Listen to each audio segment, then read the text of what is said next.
নমস্কার। আজ আমি এমন একটি বিষয় নিয়ে কথা বলতে চাই, যা আমাদের প্রত্যেকের জীবনের, প্রত্যেকের হৃদয়ের খুব কাছের একটি বিষয়।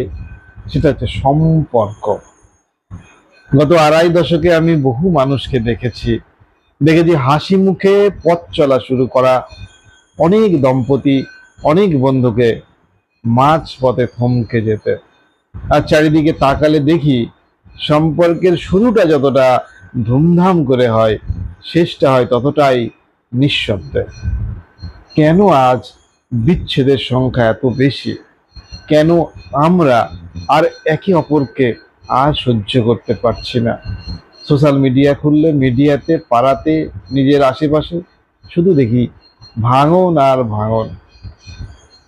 দেখুন, আমরা আসলে এক ইনস্ট্যান্ট যুগে বাস করছি। ইনস্ট্যান্ট, আমাদের খাবার ইনস্ট্যান্ট, সাফল্য ইনস্ট্যান্ট।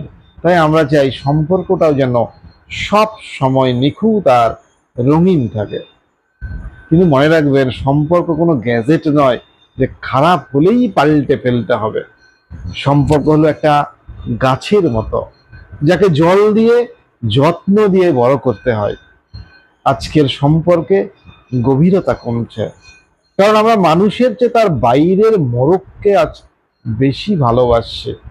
যখনই না সেই মোড়কটা একটু পুরনো হয়ে যায়, আমরা আকর্ষণ হারিয়ে ফেলি। আমার তো তাই মনে হয়। দেখুন, সম্পর্ককে টিকিয়ে রাখতে গেলে দুটো জিনিস আমার মনে হয় খুব দরকার। দুটো মাত্র জিনিস। একটা হচ্ছে দায়িত্ববোধ, আর একটা হচ্ছে স্বার্থত্যাগ। এটা খুব কঠিন হলেও সত্য। শুনতে কঠিন লাগে। দেখুন, স্বার্থত্যাগ মানেই কিন্তু নিজেকে বিলিয়ে দেওয়া নয়, বরং ওই প্রিয় মানুষটির জন্য, প্রিয় মানুষটির খুশির জন্য নিজের ছোট ছোট জেদকে বিসর্জন দেওয়া। একটু ভাবুন তো, আমাদের বাবা মায়েরা কিভাবে দশকের পর দশক কাটিয়ে দিলেন। তাদের মধ্যে কি ঝগড়া হতো না? হতো, কিন্তু তাদের মধ্যে একটা জেদ ছিল, যাই হোক হাতটা ছাড়বো না।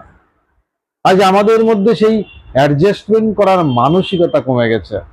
আমরা এখন আমি নিয়ে এত ব্যস্ত যে আমরা শব্দটা ভুলে যাচ্ছি। কেন ভাঙছে সম্পর্ক? দেখুন, আমার মনে হয় আজ সম্পর্ক ভাঙার যেটা সব থেকে বড় কারণ, সেটা হলো ইগো এবং অপেক্ষা না করা। ইগো এবং অপেক্ষা না করা। আমরা একে অপরকে সময় দেওয়ার চেয়ে সোশ্যাল মিডিয়ায় অন্যদের সুখী জীবন দেখতে বেশি অভ্যস্ত হয়ে পড়ছি। সঙ্গীকে অন্যের সঙ্গে আমরা এখন তুলনা করছি, অথচ আমরা ভুলে যাই যে প্রত্যেকের লড়াই আলাদা, প্রত্যেকের সংসার আলাদা, প্রত্যেকের জীবন আলাদা, প্রত্যেকের ভালোবাসা প্রকাশের ধরনও আলাদা।